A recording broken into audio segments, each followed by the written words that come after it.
I never imagined I'd hear those words from my own daughter. Get out, or I'm calling the cops. Standing in the hallway of the house I built with my own two hands, the house where I raised her, where her mother and I shared 37 years of marriage, I felt something inside me break. At 64, after a lifetime of sacrifice, I was being threatened like a common trespasser in my own home. But she didn't know her old man had one last move to make. The house would be on the market within a week, and that would change everything. My name is John Miller, and at 64 years old, I've learned that the deepest betrayals often come from those you love the most. For 30 years, I was the senior architect at Sterling Designs here in Colorado. I was up at 5:30 every morning and home at 7 every night, all to build something that would last for my family. Now, as I sit in what was once my study before my daughter decided it was better suited as a storage room, I find myself wondering when my home stopped feeling like my own. The house is on Oakwood Lane in the quiet suburbs of Aspen Creek. It's a 2-story colonial with white siding and black shutters that Sarah and I fell in love with back in '87. We saved for years to make the down payment, and I can still feel the pride in Sarah's eyes the day we signed the papers. She squeezed my hand so hard, I thought my fingers would go numb, whispering, "We did it, John. We actually did it." Sarah has been gone for 4 years now. Pancreatic cancer took her from us in just 3 months, giving us barely enough time to say our goodbyes. After the funeral, my daughter, Emily, suggested that she and her husband, Mark, move in for a little while. "Just until you get back on your feet, Dad," she'd said, her eyes swollen from crying. "You shouldn't be alone in this big house." I should have recognized the warning signs sooner. It started with small things. My collection of books was moved to the basement because they gathered too much dust. My woodworking tools were banished to the garage because the smell of sawdust bothered Mark's allergies. Then the changes became bigger. The guest room was converted into Mark's home office. My leather recliner, the one Sarah bought me for my 50th birthday, vanished one afternoon while I was at a doctor's appointment. "It was falling apart, Dad," Emily explained. "We got you a nice new one from IKEA." The nice new one was a flimsy thing made of particle board and cheap fabric that groaned every time I sat in it. These days, I feel like a ghost in my own life. Breakfast is a meal that happens around me, not with me. Emily and Mark discuss their day Mark's latest project at the construction firm, where he's a mid-level manager, Emily's yoga classes, and book club meetings, while I sit at the far end of the table, completely invisible unless I dare to speak. When I do try to contribute, suggesting we preserve Sarah's garden or keep the original hardwood floors, they share a look. You know the one.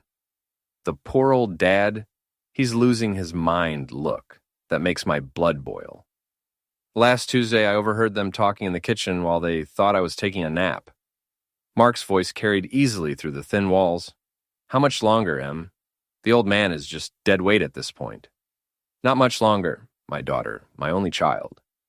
The little girl I taught to ride a bike, the woman I walked down the aisle just 12 years ago, replied without a hint of hesitation. "Dr. Evans says we have a strong case for power of attorney. Once we have that, we can make the decisions about his living situation. And the house will be ours to sell. God knows we need the money more than he does. What's he going to do with a 4-bedroom house anyway?" I lay there in my bed, the same one I'd shared with Sarah for decades, and felt a cold dread settle in my chest. This wasn't about concern for an aging father. This was a cold, calculated plot to strip me of everything I'd ever built, everything Sarah and I had created together. The house had become my prison, not because of my age or some imagined weakness, but because the guards were my own family, and they were slowly tightening the noose. Every day brought a new humiliation. My opinions were dismissed, my routines were disrupted, and my very presence was treated as an inconvenience to be managed, not a father to be respected. But I wasn't dead yet, and I certainly wasn't the senile old fool they had convinced themselves I was.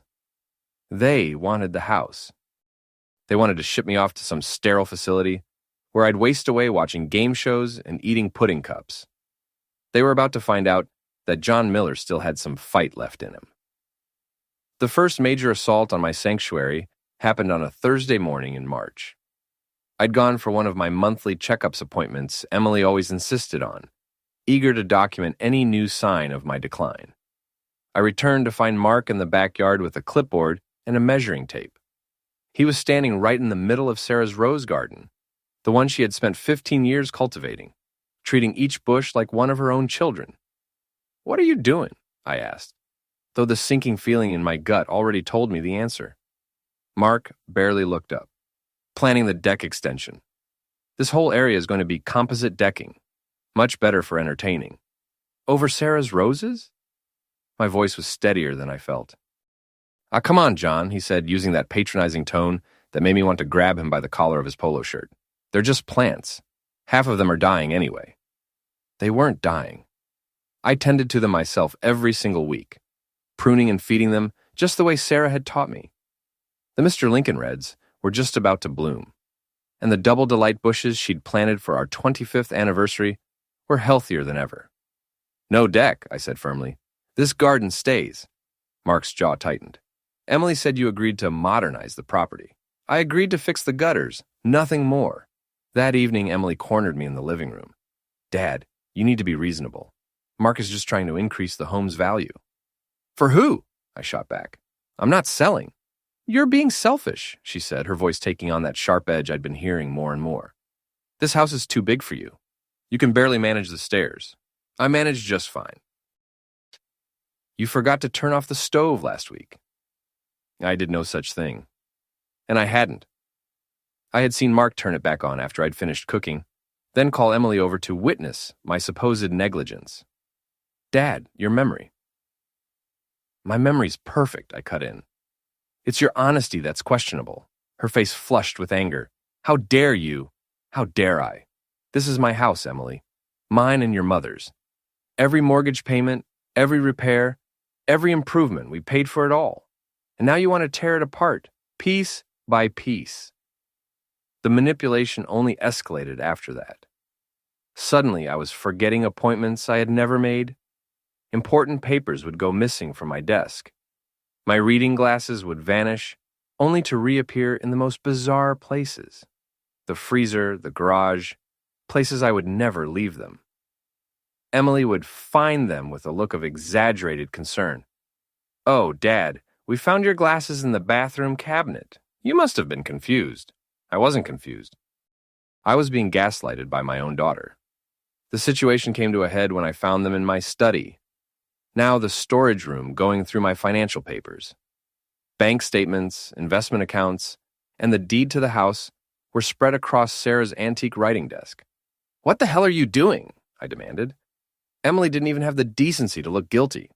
Organizing your finances. Someone needs to keep track of these things." "I keep track just fine." "Dad, you had $3,000 in cash hidden in a shoebox. That's not normal behavior. It's emergency money. Your mother and I always kept some cash on hand." What I didn't tell her was that I'd started hiding it after I noticed small amounts disappearing from my wallet. Mark looked up from my investment portfolio. "You know, John, with proper management, these accounts could be performing much better. They perform exactly as I want them to. Conservative and safe." "Outdated and stagnant," he corrected, as if he had any right to an opinion on money he hadn't earned. I snatched the papers from his hands. "Get out of my study." "It's a storage room now, Dad," Emily said coolly. "Your desk was taking up too much space." That night, I heard them arguing in their bedroom. They weren't arguing about whether their actions were wrong, but about the timing. "We need to move faster," Mark insisted, "before he does something crazy like change his will." "The lawyer says we need more documentation," Emily replied. "A few more incidents, and we'll have enough for the competency hearing."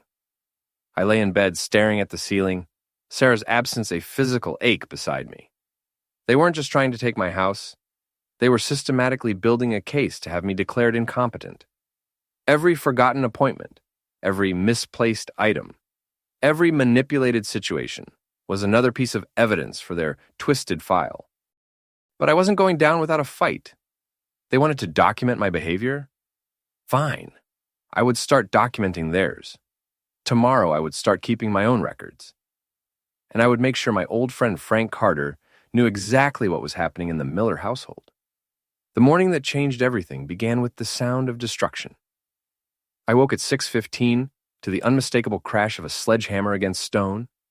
My heart lurched as I threw on my robe and rushed downstairs, already knowing what I would find but praying I was wrong. In the living room, two men in work clothes were attacking the marble fireplace, the one Sarah and I had picked out, together on our trip to Vermont for our 10th anniversary. We'd driven 6 hours to that quarry and spent a whole day selecting the perfect piece of green vein marble. Now it lay in chunks on the floor, decades of memories reduced to rubble. "Stop!" I shouted, but the hammering drowned out my voice. Mark stood nearby, arms crossed, supervising the demolition like some petty dictator. "Morning, John. Didn't think you'd be up yet." "What have you done?" I could barely get the words out past the rage choking my throat. "Updating the living room. That old fireplace was an eyesore. We're putting in a modern electric insert. That fireplace was hand-selected by my wife." He shrugged. "Well, she's not here to complain, is she?" The casual cruelty of his words hit me like a physical blow. I wanted to grab him, to shake that smug look off his face, but Emily appeared in the doorway before I could move. "Dad, you're getting yourself worked up over nothing," she said in that fake, concerned voice I'd grown to despise. "Remember we discussed this last week? You said it was fine." "I said no such thing." She pulled out her phone and scrolled through something. "I have it right here in my notes. Tuesday, 8:30 p.m. Dad agreed to fireplace renovation." "Those are lies. Dad, please." "The workers are just doing their job." She turned to the men. "I'm sorry about this. My father gets confused sometimes." "I am not confused." My voice cracked with fury. "This is my house. You had no right." "Actually," Mark interjected, "Emily's name is on the deed too, remember? Been there since you added her 3 years ago for estate planning purposes." Yes, I remembered. Sarah had been sick, and our lawyer had suggested adding Emily to simplify things if something happened to me. It was supposed to be a safeguard, not a weapon. "That doesn't give you the right to destroy—" "Dad, you're being unreasonable," Emily's voice hardened. "This is exactly the kind of behavior Dr. Evans warned us about. Irrational anger, paranoia."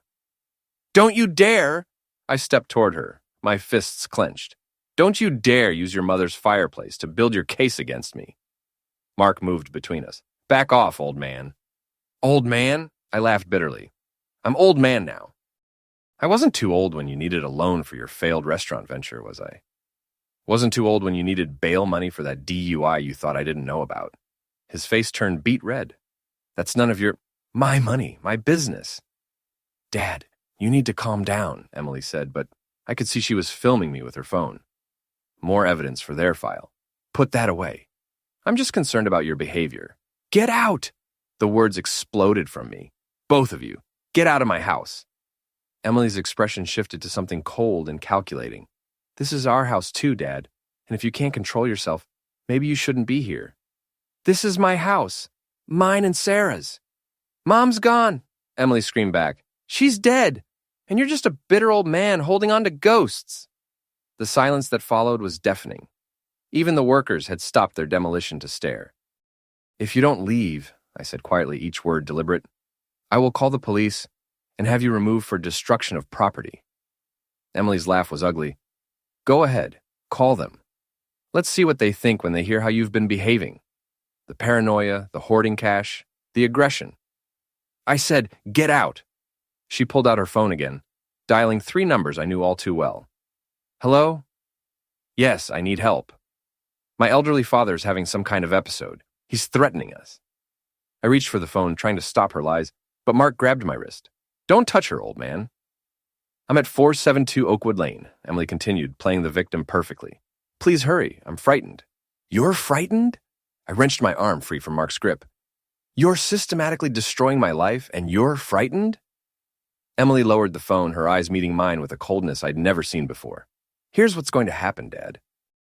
You're going to go to your room and calm down, or, when the police arrive, I'll tell them exactly how unstable you've become, how you've threatened us, how we're afraid for our safety. You wouldn't. Try me." She stepped closer, her voice dropping to a whisper. "Leave on your own, or I'll have you removed." Your choice. I looked at my daughter, this stranger wearing my little girl's face, and I saw the truth. This wasn't my home anymore. It hadn't been since the day I let them through the door. You want me gone? My voice was steady now, as cold as winter granite. Fine, but this isn't over. Yes, Dad, it is. Go pack a bag. Mark will drive you to a hotel. I'll drive myself. You're too upset. I said, I'll drive myself. I turned and walked up the stairs, each step measured and deliberate. Behind me, I heard Emily on the phone again, canceling the police call, spinning more lies about her poor, confused father. But I wasn't confused. For the first time in months, I saw everything with perfect clarity. They wanted the house. They wanted me gone. They were about to learn what happens when you corner a wolf in his own den. I sat in my truck in the parking lot of the Aspen Creek Motor Lodge, my hands still trembling with rage. When my phone rang, Frank Carter's name flashed on the screen. One of the few people I had left that I could trust. John, I just drove past your place. What the hell's going on? There's a construction crew tearing apart your front room. They finally made their move, Frank. My voice sounded hollow, even to my own ears. Emily and that parasite she married. They're gutting the house, piece by piece. Jesus Christ, where are you now? Motor Lodge off Highway 12. They threw me out of my own home. Stay put, I'm coming over. 20 minutes later, Frank slid into the passenger seat of my truck, bringing the familiar smell of cigarettes and Old Spice. We'd worked together at Sterling Designs for 25 years before he retired to dabble in real estate. He looked exactly like what he was. A tough old bird who'd survived 3 divorces and knew every dirty trick in the book. Tell me everything, he said. So I did. The manipulation, the gaslighting, the systematic destruction of everything Sarah and I had built. Frank listened without interrupting, his expression growing darker with each detail. They're building a case for conservatorship, he said when I finished. Classic elder abuse, except it's your own kid doing it. What can I do? Emily's name is on the deed. Frank lit a cigarette, ignoring the no-smoking sticker on my dashboard. That gives her rights, but not carte blanche to destroy the property without your consent. But here's the thing. Fighting this in court could take years and cost more than the house is worth. So I'm supposed to just roll over? Hell no! He took a long drag. You're supposed to get smart. First thing, we get you to a doctor, not that quack Evans your daughter's been taking you to. I know a guy, completely independent. Get yourself checked out, documented as competent. That kills their conservatorship case. And then? Then you beat them at their own game. His smile was sharp. How much is the house worth? Last assessment was $600,000. In this market, try $750,000, maybe $800,000. That's serious money, John. Enough to make people do ugly things. They're already doing ugly things. So do them better. He flicked his ash out the window. Here's what I'm thinking. You still have the right to sell your share of the property. Hell, depending on how the deed's written, you might be able to force a sale of the whole thing. But it's my home. Sarah's home. Frank's expression softened. Sarah's gone, buddy. And that building isn't your home anymore. It's a war zone. You can die on that hill or you can take the high ground. I stared at the motel's blinking neon sign, thinking of Sarah. What would she say? The answer came to me instantly. She'd be horrified at what Emily had become. But she'd want me to be safe. She'd want me to win. What do you need me to do? I asked. First, get that medical evaluation. Dr. David Chen. Good man. Used to do competency evaluations for the county. Completely above board. I'll call him now, see if he can fit you in tomorrow. Then we meet with my lawyer. Not some strip mall ambulance chaser, a real shark. Jessica Davis. She eats cases like this for breakfast. And Emily? Let her think she's won. Stay away from the house for now. Let her and that worthless husband of hers think you've given up. He grinned. Meanwhile, we'll be setting up the chessboard. That night, alone in the motel room, I pulled out a notebook and started writing. Not the confused ramblings of a senile old man, but a detailed account of every incident. Every manipulation, every lie. Times, dates, exact words where I could remember them. At 11:45, my phone buzzed, a text from Emily. Dad, I'm sorry about today. Please come home so we can talk. I didn't respond. Another text at midnight. You're being childish. This is your home. Still nothing from me. By 12:30, the tone had changed. If you're not back by tomorrow, we'll have to consider other options for your care. I turned off the phone and went back to my writing. Let them panic. Let them wonder what I was planning. For the first time in months, I felt like myself again. Not the confused old man they had tried to create, but John Miller, the architect who had solved impossible problems for 30 years. They wanted to play games with my life? Fine. But they'd forgotten something crucial. I had taught Emily everything she knew about strategy, back when she was 12 and obsessed with chess. Unfortunately for her, I hadn't taught her everything I knew. Dr. David Chen's office was nothing like Dr. Evans's clinical wasteland. Family photos lined the walls, and a coffee maker gurgled in the corner.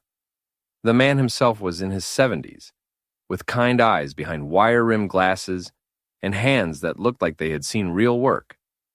Frank filled me in on your situation, he said after the basic examination. Nasty business. I've seen it too many times. Adult children who view their parents as ATMs with expiration dates. Can you help? Already am. He pulled out a cognitive assessment form. We're going to run every test in the book. Memory, reasoning, judgment, the works. When I'm done, there won't be a court in Colorado that would question your competency.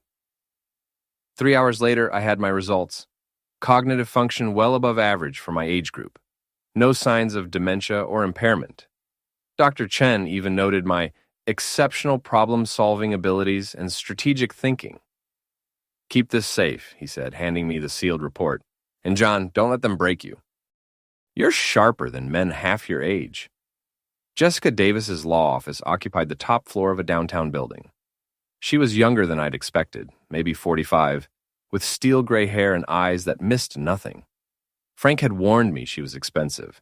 He hadn't warned me she was brilliant. Colorado law is tricky with joint ownership, she explained after reviewing my documents. But you have options.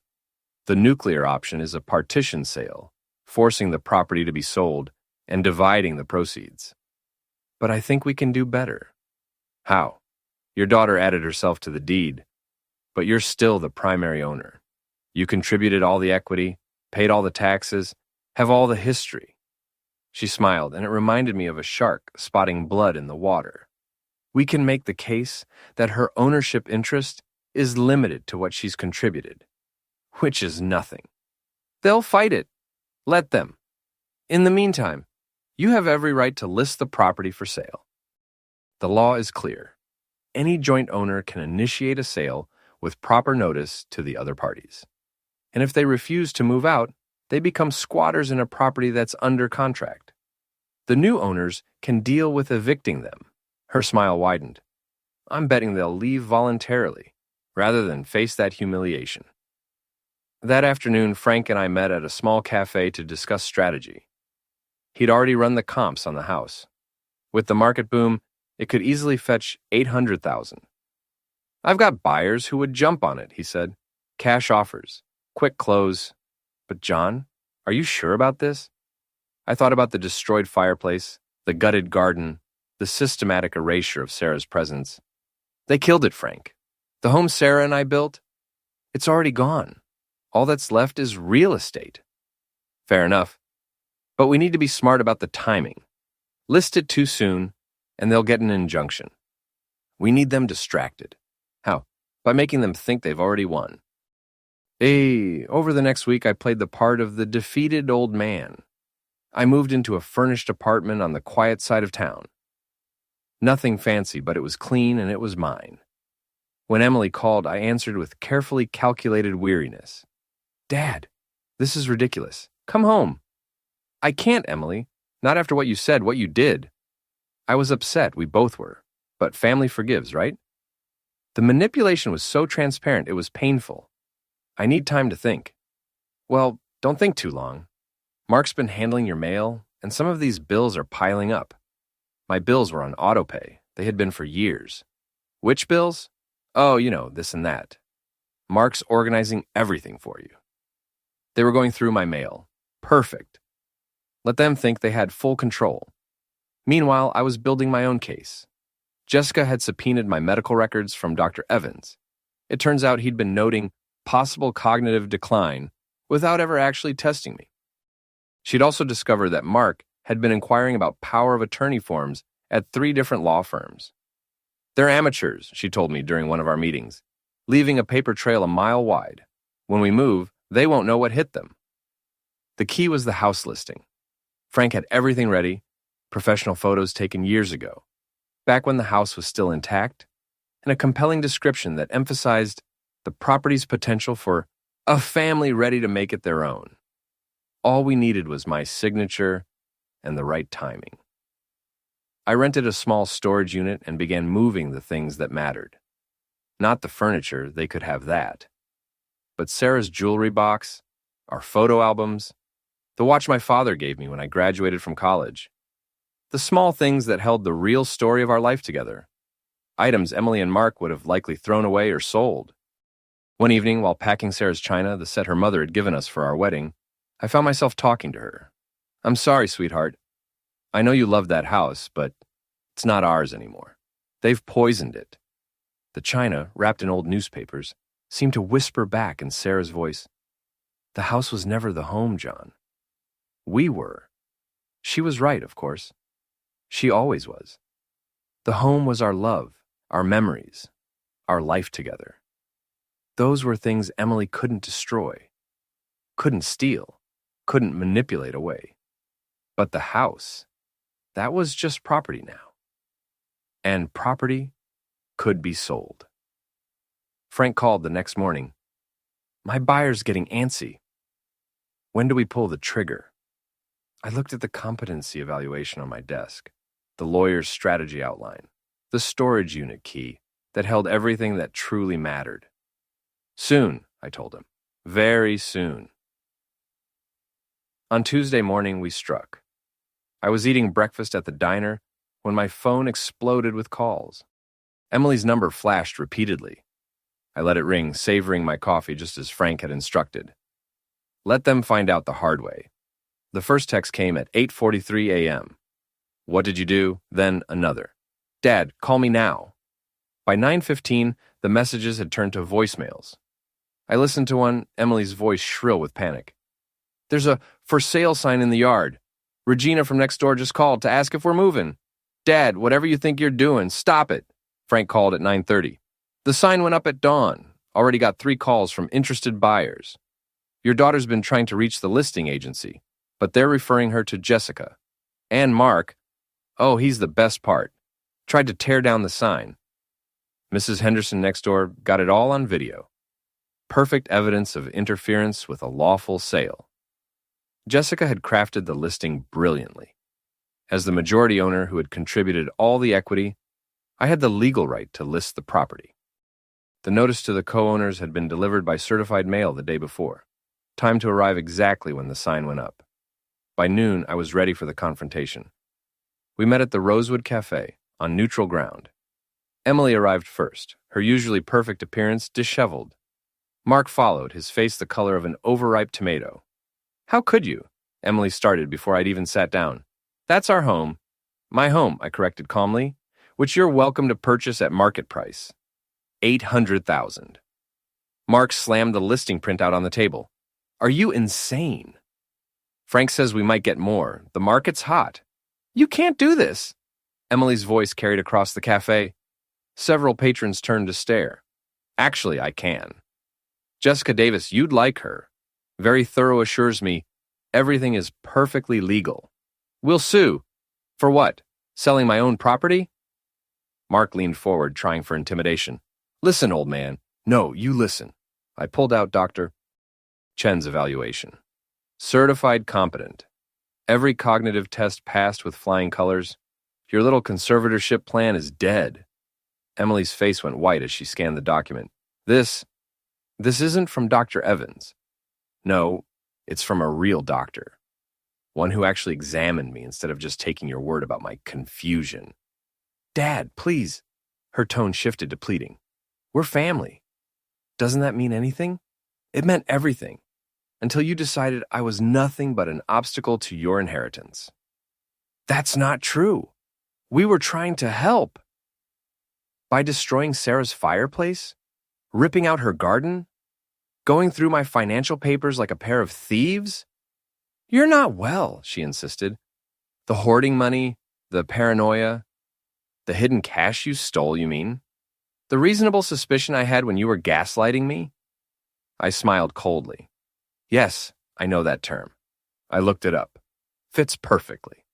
Mark's fist clenched. You senile bastard. Careful, I warned. Jessica is documenting everything. Threats won't help your position. What position? Emily's voice cracked. You're selling our home out from under us. The house where you told me to leave or you'd call the police? That home? She had the grace to flinch. I was angry. I didn't mean... You meant every word. And now you get to live with the consequences. We have nowhere to go. That's not my problem. You made that very clear when you threw me out. Mark stood up abruptly. This isn't over. We'll fight this. With what money? I asked mildly. The failed restaurant ate your savings. The construction job barely covers your car payment. And Emily hasn't worked in years. How do you... I'm old, not stupid. Sit down, Mark. Let me explain how this works. He sat deflated. Frank already has cash buyers lined up. The house will sell within weeks. As a co-owner, Emily gets her share of the proceeds, minus the mortgage balance, taxes I've paid, maintenance costs, and improvements. Jessica estimates she'll net about $40,000. 40? Emily looked sick. But the house is worth what I put into it. You contributed nothing but destruction. You can't prove that in court. I don't have to. The buyers won't wait for a court battle. They'll walk, and we'll get another buyer and another. Meanwhile, you're living in a house that's actively for sale, with showings every day, inspectors coming through, photographers documenting every room. I leaned back. How long before you crack? The silence stretched between us like a chasm. Finally, Emily whispered, You planned this. The moment you threatened to call the police on your own father, yes, I planned every last detail. We could work something out, Mark tried. Maybe we overreacted. There's nothing to work out. The house goes on the market publicly tomorrow. First showing is Thursday at 2. Emily's eyes filled with tears. For a moment, I saw my little girl again, the one who'd cry when she skinned her knee, who'd crawl into my lap for comfort. But that child was gone, replaced by this stranger who had tried to steal my life. When Mom was dying, she said quietly, she asked me to take care of you.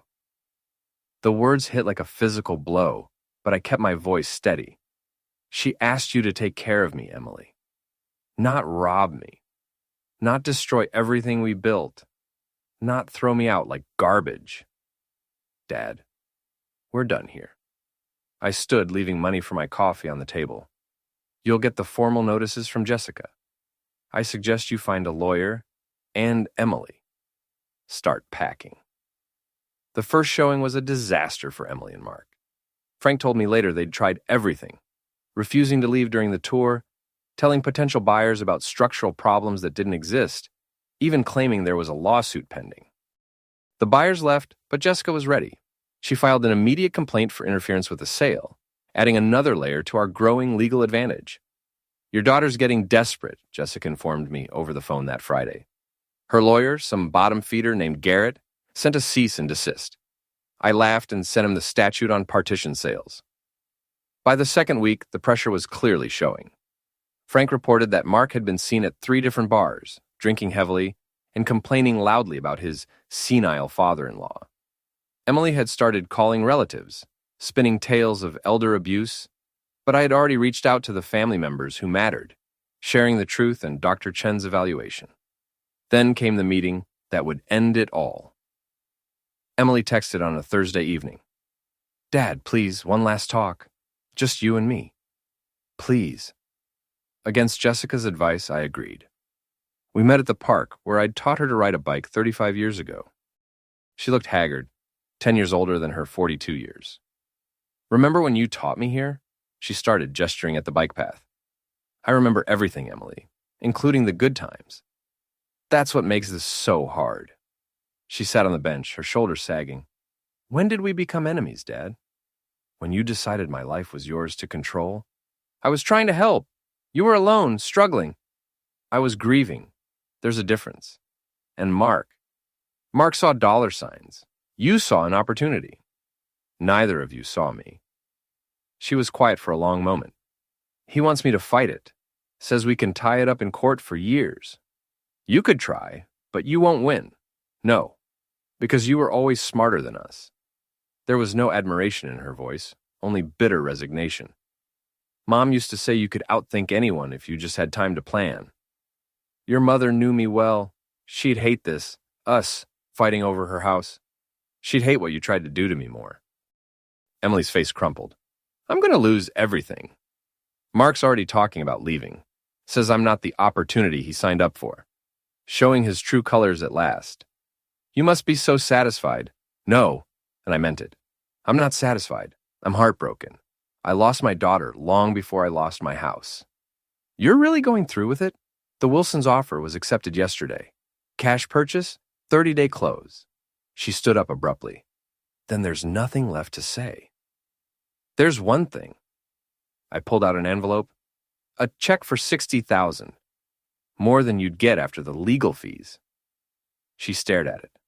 What's the catch? No catch. Sign the quitclaim deed. Vacate the property within 2 weeks, and it's yours. Fight me, and you'll get whatever's left after the lawyers feast on the corpse. That's it? Just sign and leave? That's it. She took the envelope, her hands shaking. You know what the worst part is? I can't even hate you for it.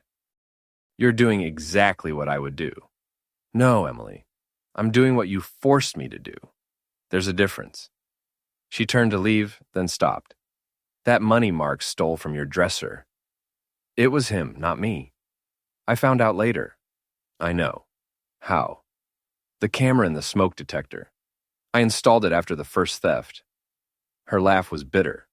Of course you did. Mark was right about one thing. You really are a crafty old bastard. Just an architect who solves problems. Sweetheart, you used to admire that. I used to admire a lot of things. She walked away without looking back. That night, I called Frank. She'll take the deal. You sure? Mark's already bailing on her. She needs the money to start over. You're more generous than I would be. I'm not generous. I'm tired. I just want this to be over. 2 days later, Jessica called with the news. Emily had signed everything. The house would be vacant by the 15th. Clean victory, she said. They can't touch you now. Victory. I looked around my small apartment at the boxes containing the remnants of my life with Sarah. It didn't feel like victory, it felt like survival. But sometimes, when someone tries to bury you alive, survival is victory enough. The real estate agent called that evening. Mr. Miller, the Wilsons would like to do the final walkthrough on the 20th. Will that work? Perfect, I told her. 3 weeks, and the house would belong to strangers. Sarah's roses would bloom for another family. The rooms where we'd raised our daughter would echo with different voices, but the memories, those were mine. Emily couldn't steal them. Mark couldn't destroy them. And no amount of manipulation could ever touch them. In the end, that's all any of us really own, anyway. The morning of the closing, I drove to Oakwood Lane one last time. The for sale sign was gone, replaced by a bright red sold banner. I parked across the street watching the house that had sheltered 37 years of my life. The Wilsons had requested I attend the closing. We'd like to meet the man who built such a wonderful home, Mrs. Wilson had said through the agent. I think she really just wanted to make sure there wouldn't be any last-minute drama. I arrived at the title company at 9:45, 15 minutes early. Frank was already there, grinning like a Cheshire cat. Ready for this? Ready as I'll ever be. The Wilsons were a young couple, mid-30s with twin daughters. They reminded me of Sarah and myself when we'd first bought the house full of dreams and plans. "Mr. Miller," Mrs. Wilson said warmly, "we're so excited. The house is perfect for our girls." "How old are they?" "6. They're already fighting over who gets the room with the window seat. Emily's old room." I smiled despite the ache in my chest. That was my daughter's favorite spot. She'd curl up there with a book for hours. "Your daughter?" Mr. Wilson hesitated. "Will she be here today?" "No, she's moved on." They had the grace not to press any further. The paperwork was straightforward. Sign here, initial there. Watch 37 years of life transform into a cashier's check for $820,000. After paying off the remaining mortgage and Emily's share, I'd have more than enough for whatever came next. "Mr. Miller," Mrs. Wilson said as we finished, "I hope this isn't too forward, but would you tell us about the house? The real story, not just what's in the disclosures." So I did. I told them about finding the place with Sarah, about the kitchen renovation where we'd lived on takeout for 3 months, about the oak tree in the back that was perfect for a swing.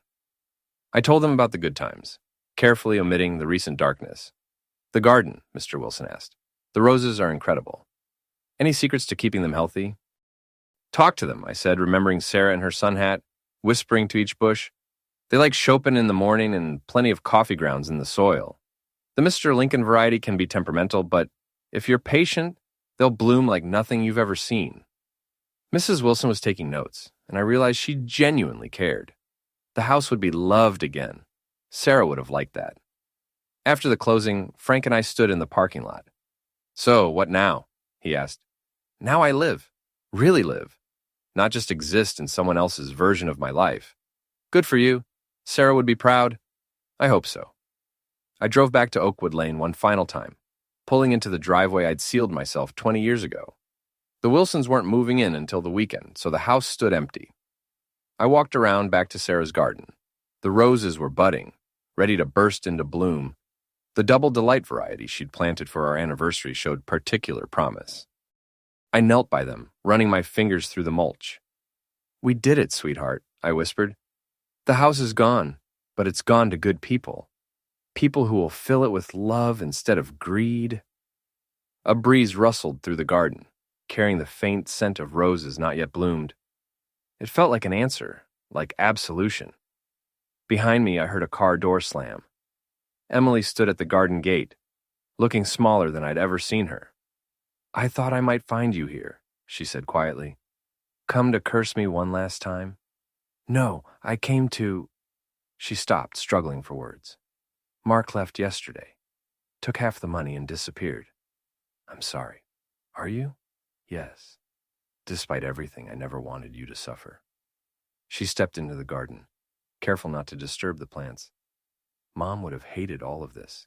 "Yes, but she would have understood why you did it." "I hope so." We stood in silence, two strangers who had once been father and daughter, surrounded by the legacy of a woman we had both loved and lost in different ways. "I'm moving to Seattle," Emily said finally. "My college roommate has a job opportunity for me, starting fresh." "That's good." "Dad." Her voice was small. "Do you think someday maybe we could?" "I don't know, Emily. Trust once it's broken is hard to rebuild." "But not impossible?" I looked at her, really looked at her. Beneath the damage of greed and manipulation, I could still see traces of the little girl who used to make me Father's Day cards out of construction paper. "Not impossible," I agreed.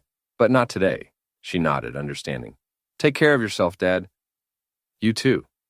She left without looking back, and I returned to my contemplation of the roses. In another month, they would be magnificent. The Wilson twins would play in this garden, create their own memories, their own traditions. The house had been saved, just not for us, and maybe that was enough. I stood, brushing the dirt from my knees. At 64, I was starting over. New apartment, new life, new boundaries. It wasn't the retirement I had planned with Sarah, but it was mine. As I walked back to my truck, I took one last look at the house. Goodbye, old friend. Take care of the new family. Then I drove away, leaving the past behind and heading toward whatever came next. The rearview mirror showed the house getting smaller, but I didn't look back. Some endings are also beginnings. This was both. Thank you for listening to my story. I'd love to know where you're hearing this. Are you driving to work, relaxing at home, or perhaps taking a walk?